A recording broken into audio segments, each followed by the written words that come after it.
Welcome back to TEW I don't know the fucking name of this, I don't know. I'm recording this right after the first one. I don't know what to call this. Let's call it Iron Class. Welcome back to Iron Class, my journey as Iron Class Wrestling, ran by Paul Heyman. Last time we had our first ever show, which actually I think it's on this page though. Oh no, it's not. That's upsetting. That's just upsetting. Last time we had Sudden Impact.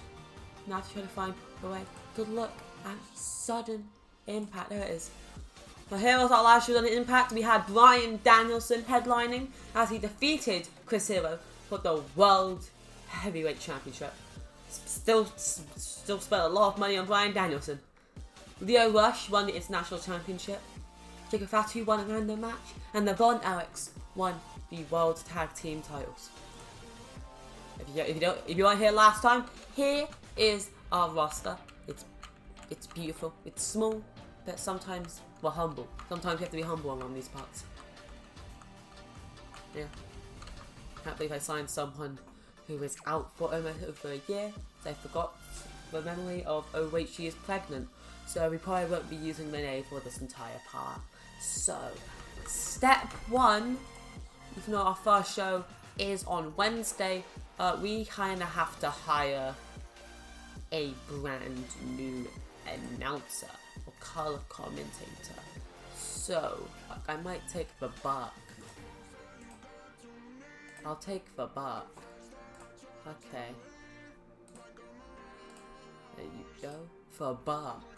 So my plan to record this is to do 2 episodes of ICW Toxic per episode, and then put the pay-per-views. I'll also have the pay-per-view episode. I also have pay-per-views on the episode as well. Basically, every other episode we'll put. Well, not every episode.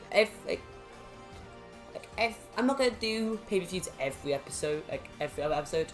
I'm not doing pay-per-views every month. I might do them every other month.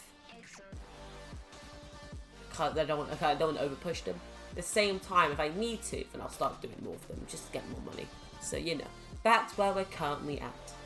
Okay, so the main issue here is we don't have our international champion. Guys, it's at AEW tonight. That's annoying. It's annoying because it's on Wednesdays. Yeah, what I've done for Jeff Cobb is I'm trying to give him a nice little, exclusive contract. I think we need to do the same for Leo, but if I do that, AEW might get a little bit annoyed with me. But it will be worth it. Okay, so we start off the first show of ICW Toxic with a terrible match, as after saying they would make their impact, Brian Pillman Jr. defeats Fred Yeti in 11:55 by pinfall with a tornado DDT. Both men got a 41. Second rating was 42. Also, I think it's a sold out crowd. I'm assuming it's a sold out crowd. So, yay, ballroom PogChamp.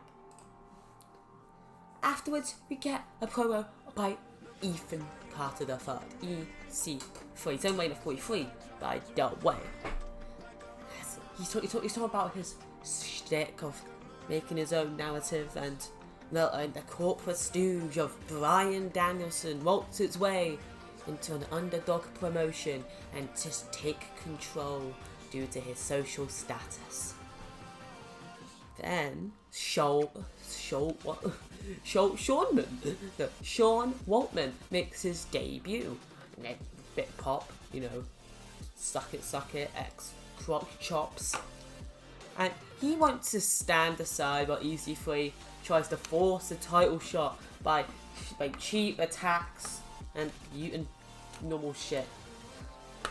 So he has gotten someone, and that person will fight EC3 in an attempt to stop him from trying to, be a dick and a heel type cat. I have an idea. EC3 is trying to make his own narrative, trying to take a title shot by attacking the champion. Sean Waltman's like, no, that's a dumb way of doing it. Actually earn it, you prick. Here's someone You won't see them until later on, but they'll kick your ass and then they'll earn the shot. There you go.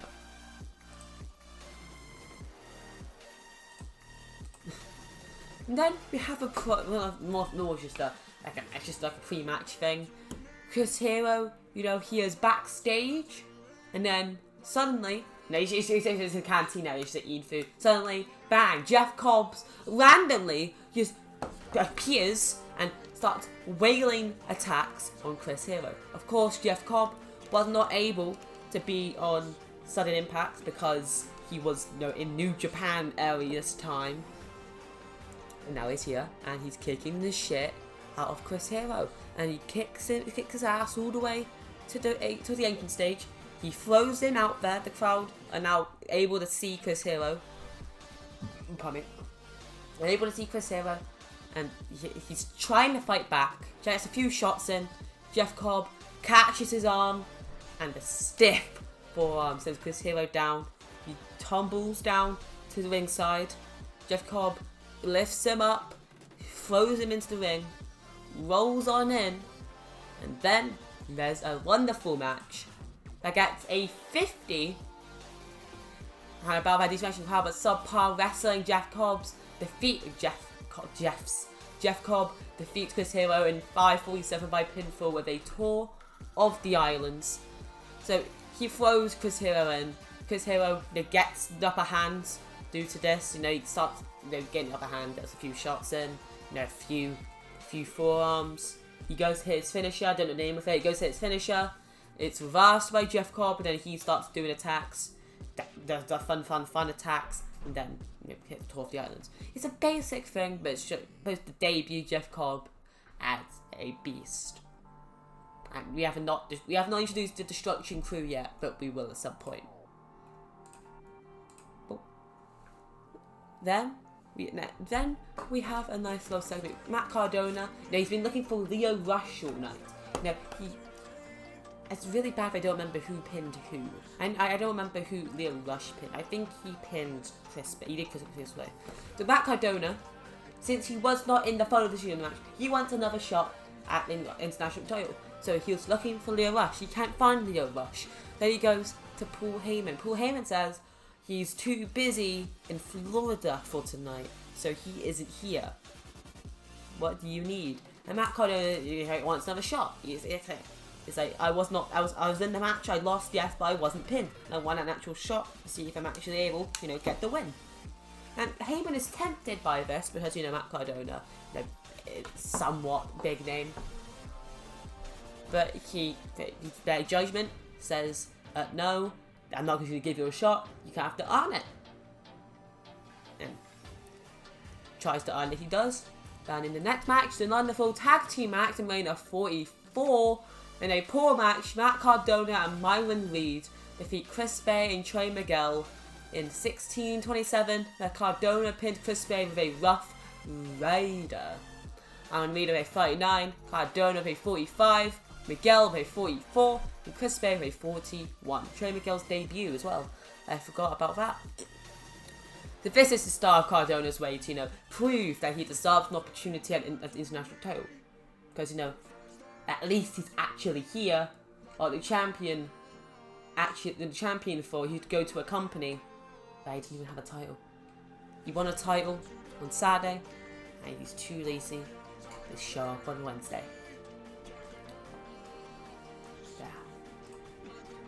And then we go into the main event. EC3 goes against the Mystery Man, as Sean Waltman has. Basically similar to what AEW has, where they have those, like, the legends, and they're managing the newer guys, you know, like giving them a rub. Sean Waltman is doing that to Jonathan Gresham. Odd choice, probably. I don't know. I barely watch WWE, and that's it. I don't actually watch wrestling.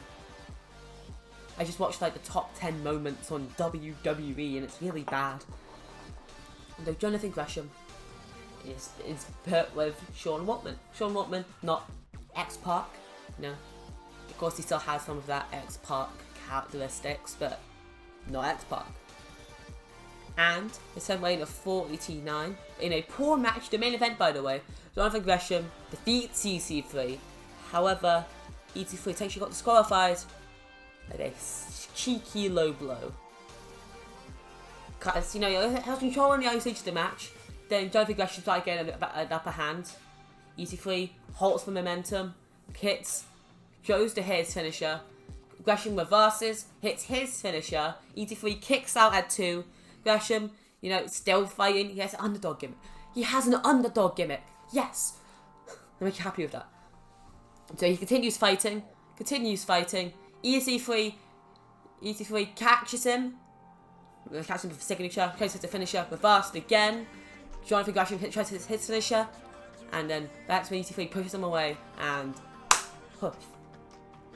I know that was a little bit fast. But, yeah. that was a fast thing. That's the main event. Gresham is taken down, and EC3 seems to continue for assault. Sean Waltman tries to get in, but you know he's uppercutted. That's what you know. That's what you know what I mean. I hit someone. But he uppercuts Sean Waltman, gets him on the ring, and EC3 is looking to inflict more damage. When Bryan Danielson runs out, tries to stops him. And they get into a little brawl.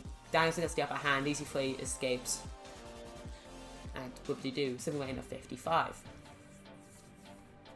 It's just a simple, you know, normal televised show. It's just a normal televised show. I don't know what we want from me. Okay, so we got a 49. That's not really what I wanted. 49 is not what I wanted, but it also did that. I can let's see one. Yeah. That's not exactly what I wanted, but seeing how the show went, it makes sense. We just have to try to make sure that we can boost these guys up, and then hopefully get a couple more like good guys, and that'll help as well. So I've upgraded some of the settings, and now we have access to more people. For example, we can do YouTube. We can't do that still. We can also do Fight TV, which is good. And our ICW Toxic is also on Fight TV. Which means we're also getting worldwide coverage of ICW Toxic, which is good for us. Now, I would put it onto YouTube USA, but I'm not going to. I'm not going to. Good news on the AEW front. Since we signed Leo Rush to an exclusive deal, he has now left GCW and AEW, so now we don't have to deal with him not being out on Wednesdays anymore. Which I did forget I did sign him to that deal. I'm really happy that now it's a good thing. Good issue. You're now in a good issue and state of mind and being. So as it turns out, Varsity Blondes are still currently signed to AEW. And Jeff Cobb is at fucking New Japan. Okie dokie, we start off the show with a 7-man of 31 in a terrible match. Trey Miguel defeats Myron Reed in 11:38 by pinfall with a quick cradle. Of course, the two other people that were in basically the kind of rematch between Chris Bay and Matt Cardona, Myron Reed and Trey Miguel. Trey Miguel, of course, was on the losing team with Chris Bay, but managed still to win here tonight against Myron Reed. Myron Reed with a 37, Trey Miguel with a 44. Elijah Burks made his debut on commentary as the Pope. Very good there. And then the crowd was bitches. Then you got 7-man of 42, Leo Rush, now not upgraded by AEW, is here tonight. And Cardona finds him, and after being refused the title shot last week, that he knows Leo Rush should be, you know, like an open man, you know, very for all challenges. And as he was the man who wasn't pinned, he wants that shot. And Leo Rush just says, he chuckles a little bit, and just says, "Hell no," and then walks off. McDonough is just there, kinda upset, kinda annoyed. But you know when people have that, you know when people realise what they have to think, do something, and they have that like weird smile with their tongue. because they're pushing their tongue against like their mouth. So I know what I'm trying to show you. You can't see it. So stuff like that. You know, people do like after get punched. You know, they do that. They're trying to feel the pain, and then they punch back. Kind of like that, because Mankind realizes that, yeah, he's not a fighting champion. He is the champion. He wants to keep his title. We go into a triple threat match between Falabar, Fred Rosa, and Ross Von Erich. People at this point don't know about the Destruction Crew. It's just, oh, he's there just to be there. That's fun. Same way 25, Gigafatu, not there currently, not inside currently, because why should he be? Wink wink. And in a terrible match, Falabar defeats Fred Rosa and Ross Von Erich in 14-12 when he pins Ross Von Erich with an avalanche splash. One half of the tag team champions. He gets the lowest rating for 27, Rosa with 34, Ross Von Erich with 33. Yeah, the main part of this is one half the tag champs after winning the titles has just lost. And then we get introduced into the Destruction Crew as Gigafatu first comes out, and both of them start demolishing Rosa and Ross Von Erich. So Fred Yeti and Marshall Von Erich run out to help their respective tag team partner. They both also get clobbered. It's just a genuine situation of, oh yeah, these two are here. They're big, they're muscular, and they will kick your ass until you don't have one anymore. They wreck the house. Then we have like a nice little promo between Gresham, Brian Danielson, and Sean Waltman. I put Brian because, first name, and then that's faster. They're basically just, because the main event of the evening is Brian Danielson and a partner of his choosing, which is chosen to be Jonathan Gresham after last week. Versus EC3 and a partner of his choosing, cough cough, Chris Bay, because there's no one else good for the role, cough cough. And then Short Woman is also there because he is now the advocate of Jonathan Gresham. He's the mentor figure. He's got to lead him to superstardom. And they're basically just devising a plan for the main event. And then we get Matt Cardona trying to prove his worth a bit more. Then weighing at 41. The Battle didn't have much heat and terrible wrestling. He defeats Mikey Nicholas in 11:43 by pinfall with a Rough Rider. Mikey Nicholas is a 32, Cardona for 44. But he seemed off his game, which means, I could do better. Yeah, 42 here. And then we just have a match to introduce Willie Mack into the world. Nick Dinsmore. Yep, he's being jobbed, basically, kind of, but not really. In a terrible match, Willie Mack defeats Nick Dinsmore on 11:31 by pinfall with a Chocolate Thunder Driver. Willie Mack with a 44, Nick Dinsmore with a 27. And they actually have great chemistry together. That doesn't matter, but it's cool to know. Yeah, I was thinking about having Willie Mack as EC3's partner, and I remembered, oh wait, he's a face. Well, I don't have faces and heels in ICW, but it still seems like kind of like, whoa, that's a big change. I kind of want to, put them into a role people would be comfortable with, and then ease them into the more ICW. We don't care if you're a good guy or a bad guy. We just care about how the fans perceive you. So for the main event, Joe Regression's making his entrance. Sean Waltman is like in front of him. Because, he's like, yeah, look at this guy, he's my friend. And EC3 uses this to attack Jonathan Gresham and take him out of the match. So now, it's a handicap match. That's the plan. So EC3, yeah, he just takes out Brian's partner, so now he doesn't have one. And the match gets a 57. I had to give Brian like 20k, so he's really happy because he didn't want to lose this. So in a decent match, EC3 and Chris Bray defeat Brian Danielson in a handicap match to 14:56, and EC3 pins Bryan with a sweet meat sizzler. That's the name apparently. Likewise was Chris Bay. He was in the ring at that time. You know, like he was getting Bryan down because Bryan, you know, like 2v1, he's gonna get worn down eventually. So he was on a hot streak. You know, he was getting fired up. He was getting excited to try to beat the champion. And then EC3, you know, trying to control his narrative and not having other people's narratives get in his way, tags himself in, kicks Chris Bay in the dick, throws him out of the ring, and then hits Bryan with a sweet meat sizzler for the 1, 2, 3. So technically, Chris Bay didn't win, but he also kind of did. Technically didn't. Bryan Danielson with a 78, Chris Bay, and EC3 with a 43. Because, you know, that's how it's going well. And a 45. Queens of Heart in 35 regions lost us. Yeah, lost us in 7. We would have gained 7. We would have gained popularity in 7 Canadian regions. But restricted due to a limited amount of viewers.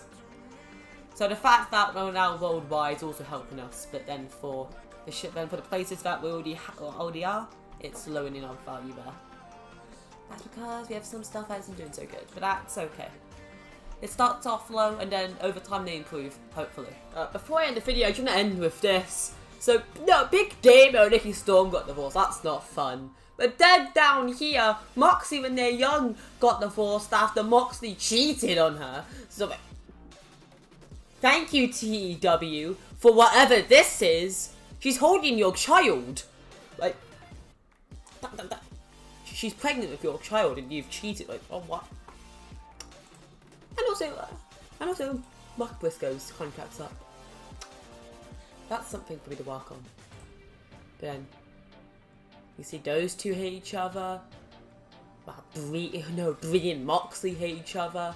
Brie and Dasha hate each other. Amy, that's Lita, right? Okay, yeah, Lita now hates them. Corey Graves now hates them. Kind of ironic, Corey. And Tom Phillips hates them.